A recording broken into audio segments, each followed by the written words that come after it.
soleh, istrinya solehah luar biasa. Satu kali suaminya karena kelelahan, bangunnya agak terlambat. Biasanya jam 3, ini setengah 4 bisa. Itu istrinya bangunkan sambil bersenandung. Pak, saya cepat bangun, Pak. Perjalanan kita masih panjang, sedangkan ajal semakin mendekat. Sedangkan para musafir sudah punya banyak bekal di depan kita, kita mesti nyusul mereka. Maksudnya apa? Teman-teman kita sudah ada yang hafal Quran, sholatnya nggak putus, malamnya banyak tahajud, puasanya nggak putus, sunnahnya dikerjakan. Kita ini, ya Allah, mau bangun tidur aja susah, ya Allah. Mau tahajud aja susah. Sementara ajal datang semakin dekat. Oh, bangun, Pak. Bangun, Pak. Takutnya kita meninggal malam ini. Kita nggak bisa menyusul teman-teman kita yang sudah di depan. Itu istri bangunkan suaminya. Ada lagi yang suami mau kerja, dibisikin istrinya. Pak, jangan sampai cari yang haram, ya. Papa nggak bawa apa-apapun ke rumah di hari ini. Kami keluarga akan sabar. Mama akan tenangkan pada keluarga supaya sabar. Tapi Pak, kami nggak akan kuat merasakan sedetik pun di neraka jika Papa bawa yang haram ke rumah. Yang banyak berbuat maksiat, apa nanti nggak malu dan nggak khawatir kalau itu diungkap di alam kuburnya? Silakan udah tutup-tutupi saat di dunia. Tapi kalau nggak ditobati, di alam kubur akan terasa. Jadi ada dua tipe pelaku maksiat ini. Yang pertama, pelaku maksiat yang menutupi kemaksiatannya, tapi tidak tobat. Ini nanti akan diungkap di alam kubur dan diberikan satu muqaddimah azab nerakanya. Yang kedua, pelaku maksiat yang sadar dengan maksiatnya dan secara terbuka dia bermaksiat karena merasa kuat dengan menunaikan atau mengerjakan perbuatan maksiat itu. Bagi yang merasa nyaman dengan kekuatannya, baik itu kedudukan ataupun harta, sehingga terang-terangan berbuat maksiat dan merasa tidak ada yang mampu untuk mencegahnya, itu saat masuk kuburnya langsung ditampakkan neraka pagi dan petangnya. Orang yang maksiat terbuka nggak mau sadar mesti hati-hati, ya, karena cara pulangnya itu berbeda. Saya mau sampaikan kejadian nyata, ya, tapi ini mungkin sangat langka, sangat jarang sekali. Dia sampaikan dulu pernah ada orang yang kalau dengar adzan marah-marah luar biasa. Bukan cuma marah, tapi mengeluarkan kalimat yang tidak pantas. Apa ini suara? Ya hewan lah yang tidak layak diucapkan, yang menggonggong dan sebagainya. Apa ini suara yang bersangkutan? Saya nggak berani menyebutkan itu, kan? Setiap begitu, suatu kali meninggal, ya. Karena dia muslim, maka diperlakukanlah dengan perlakuan seperti halnya muslim yang lainnya. Tapi teman-teman, ini nyata, saya tidak mengarang cerita. Begitu dimasukkan ke liang lahatnya, dimasukkan, dibuka sebagian dari kafannya, dihadapkan ke arah kiblat, tiba-tiba begitu sedikit ini, langsung kaget pada loncat yang dibawa ke atas. Nampaklah perubahan di mulutnya seperti moncong binatang yang disebutkan tadi. Terus orang langsung kemudian menguburnya, meninggalkannya, dan kemudian sudah, kisah itu sangat populer sekali dan disimpan. Ya, tapi alhamdulillah sampai sekarang jadi dibincangkan kembali untuk jadi pelajaran. Sebetulnya, maaf, kewajiban yang melekat pada sholat bukan sekedar ingin menuntut kita hanya mengerjakan sebagai ritual, bukan. Allah nggak butuh dengan sholat kita, yang butuh kita. Karena manfaat sholat ini sendiri, sholat adalah bagian dari amalan takwa.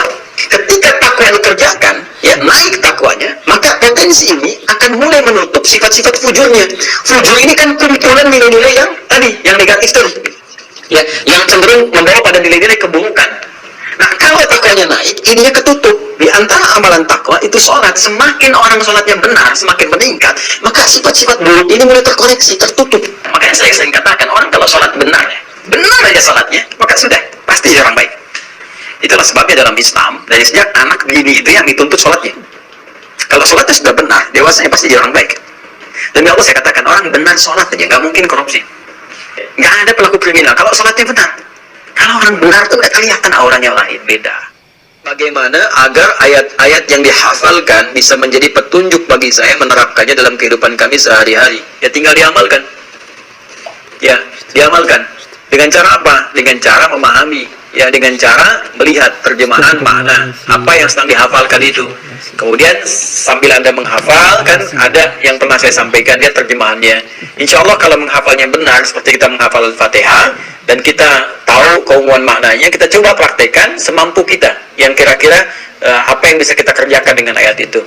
Misal, kita menghafal sampai misalnya di surat Al-Ikhlas, ya, Qul huwallahu ahad. Kita praktekkan dengan cara apa? Dengan mengesahkan Allah. Ya, meyakini Allah. Jadi kita tepikan segala hal yang tidak terkait dengan Allah. Kita tepikan, ya, yang dipertuhankan selain Allah. Kita jauhkan. Maka jauhkan dari paham-paham liberal misalnya, jauhkan dari paham pluralisme, jauhkan dari orang-orang mengatakan semua agama sama. Kita yakin dengan Allah saja. Itulah implementasi dari Qul huwallahu ahad. Bagi orang yang tengah menghafal Quran, ada seseorang yang menghafal satu ayat begitu cepat, 1 menit, 2 menit, 3 menit. Sisi lain, ada orang yang menghafalkannya 1 hari, dia belum sanggup untuk bisa menghafalkan itu semua. 2 hari, 3 hari. Boleh jadi bukan hafalannya yang Allah inginkan, tapi pahalanya yang ingin Allah limpahkan terlebih dahulu untuk menutup kekurangan-kekurangan di masa lalu. Singkatnya, kalau merasa sulit untuk menghafal, jangan simpulkan lemah dalam hafalan, tapi pandang dengan cara berbeda. Boleh jadi dengan sering kita mengulang ayat itu, banyak pahala didapatkan, kata Nabi, dan pahala itulah yang menutup kekurangan-kekurangan kita di masa lalu. Setelah itu, mudah bagi Allah untuk menanamkan Quran dalam jiwa kita dalam hitungan masa yang sangat singkat. Quran surah ke-2 Al-Baqarah ayat 216. Kutiba alaikumul qitalu wa huwa kurhul lakum. Jika engkau merasakan satu harapan yang menurut pandanganmu belum teraih, maka yang pertama engkau lakukan, perangi perasaan negatif dalam dirimu dulu. Prasangkalah baik kepada Allah dulu. Perangi itu. Seperti Anda sabar menjalani itu, sabarlah mengendalikan keadaan hatimu dulu. Asa an takrahu syai'a wa huwa khairul lakum. Boleh jadi yang Anda tidak sukai itu, di balik itu sebetulnya ada yang lebih baik yang Allah siapkan untuk Anda. Wa asa an tuhibbu syai'a wa huwa syarrul lakum. Boleh jadi Anda mengidamkan sesuatu, tapi di balik itu ada yang enggak bagus buat Anda. Anda minta kepada Allah, Anda minta kepada yang Maha Baik, karena Allah Maha Baik, Allah hanya memberikan yang terbaik untuk Anda. Karena itu yang terbaik harus sesuai dengan kebutuhan Anda. Nah, yang Anda harapkan boleh jadi nggak sesuai dengan maslahat kita. Wallahu ya'lamu wa antum la ta'lamun. Karena aku tahu masa depan, kata Allah. Kamu itu pendek berpikirnya. Aku ingin berikan sesuatu yang baik untukmu, jangka pendek, jangka menengah, dan jangka panjangnya sampai dengan ke akhirat. Perempuan sendiri yang disebut dengan mar'ah namanya. Dari kata muru'ah. Punya 2 arti. 1, sosok yang senang tampil dengan keindahan. Anda mau berangkat ke kantor, ada sebagian tidak tersetrika, Anda biasa. Tapi kelihatan istri, papa ganti. Setrika dulu. Anda berangkat ke masjid pakai pakaian biasa saja. Perempuan ikut pengajian, seragam. Mar'ah yang kedua, awas, seperti mir'ah. Orang Arab mengatakan al-mar'atu kal mir'ah. Perempuan itu mir'ah seperti cermin. Makanya jangan heran kalau lihat perempuan senang bercermin. Di rumah sudah berkaca, turun dari mobil lihat spion. Mau masuk masjid ada kaca, betulkan lagi. Wajar, standar. Tapi yang penting Anda tahu, sifat cermin itu punya nilai sensitivitas. Seperti itulah perempuan punya nilai sensitifnya. Bisa, Anda punya cermin, Anda hancurkan, lempar dengan batu, pecah. Apakah bisa disusun lagi? Jangan salah, bisa. Cuma tidak mampu memantulkan bayangan yang sempurna. Sama persis dengan perempuan. Kalau dia terlukai, cepat memaafkan, tapi sulit melupakan apa yang dialami.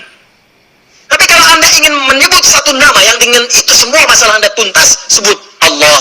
Kalau Anda benar menyebutnya, benar memohon dia, maka demi Allah ada hadis yang langsung disampaikan oleh Nabi sallallahu alaihi wasallam. Dari Buraidah, ya semoga Allah meridai kepada beliau, satu kali Nabi sallallahu alaihi wasallam pernah mendengar seorang lelaki sedang berdoa. Dia berkata, "Ya Allah, saya bersaksi Engkau Allah. Engkau Tuhanku yang memerintahkan aku, ya Allah, untuk bermohon hanya kepadamu. Aku bersaksi Engkau satu-satunya Tuhan, tidak ada Tuhan yang lain. Aku bersaksi hanya memohon kepadamu, tidak ada syarikat untukmu." Allah disebutkan namanya. Dalam riwayat orang ini berkata, "Ya Allah, ampuni saya. Allah maghfirli. Ya Allah, ampuni saya." Maka kata Nabi, "Saya bersumpah dengan nama Allah yang menggenggam jiwaku." Orang itu tadi telah memohon kepada Allah dengan menyebutkan nama yang paling tinggi, nama yang paling agung. Nama itu kalau disebutkan dalam doa, maka Allah seketika akan menjawab doanya, dan jika dia meminta, maka akan mengabulkan segala permintaannya. Hadisnya sahih. Yang paling dahsyat, saya berikan rahasia kalau pengen cepat. Amalkan Quran surah ke-5 ayat 35. Ya ayyuhalladzina amanu taqullaha wabtaghu ilaihil wasilah. Hei orang-orang yang telah punya iman, tingkatkan takwamu kepada Allah, cari wasilah untuk mewujudkan doa yang kamu mohonkan, untuk mewujudkan harapan yang kamu inginkan, mimpi yang bisa kamu eksekusi. Jadi caranya tingkatkan takwa. Takwa itu paling cepat. Apa di antara ikhtiar takwa itu? Ayo cari, bismillah. Anda usaha, lakukan karena Allah. Maka Allah akan tambahkan sebagian rezeki. Tabungkan untuk haji, nabung, nabung, nabung, nabung. Ikhtiar, berusaha. Kalau nggak ada untuk mendapatkan itu, dengan amal soleh, bangun salat malam, niatkan untuk bisa berhaji. Puasa, niatkan berhaji. Ikut taklim, niatkan untuk bisa haji. Walaupun cuma mulung-mulung, dapat yang penting dapat, niatkan supaya dapat haji. Gak apa-apa, 1 rupiah, 2 rupiah, 100 rupiah, 1000 rupiah, niatkan, ya Allah haji, ya Allah, pengen tahun depan, ya Allah. Itu cepat. Baca 3 surat terakhir lahir itu al-ikhlas, al-falaq, dan caranya dengan mengangkat tangan, kemudian ditiupkan, baru dibacakan. Setelah itu, di mana diusapkannya? Baik di anggota tubuh kita atau anak-anak kita. Awas, anak-anak juga ada jin yang ganggu. Ada setan khusus untuk goda anak-anak. Hati-hati, dia suka godain anak-anak. Makanya kadang-kadang dia suka mimpi buruk, sebagian dikertak-kertak, dan ganggu Anda saat ibadah. Ya, begitu tidur, nggak nangis, Pak. Wudhu nggak nangis, begitu takbir Allahu Akbar tiba-tiba nangis. Minta gendong. Udah mau selesai itu kan, kadang muncul. Makanya ketika Maryam pertama kali dilahirkan, itu diperlindungkan dari setan. Quran surah ketiga ayat 36. Posisi paling tinggi di pertengahan. Wa inni u'idzuha bika wa dzurriyyataha minasyaitonir rajim. Saya berlindung kepadamu ya Allah untuk anak saya ini dari godaan-godaan setan selama hidupnya. Artinya ketika dia lahir, setan sudah mulai mengintai. Zina secara bahasa memiliki banyak arti. Di antara makna yang paling populer, yang pertama adalah perasaan yang sempit di dalam hati. Makanya orang yang berusaha untuk berzina, awas, hati-hati, melanggar ketentuan Allah, kata Allah tinggalkan, dia kerjakan. Itu pertama akan menyebabkan hatinya terasa sempit, sering gelisah. Jadi saya mau katakan, orang yang melanggar ketentuan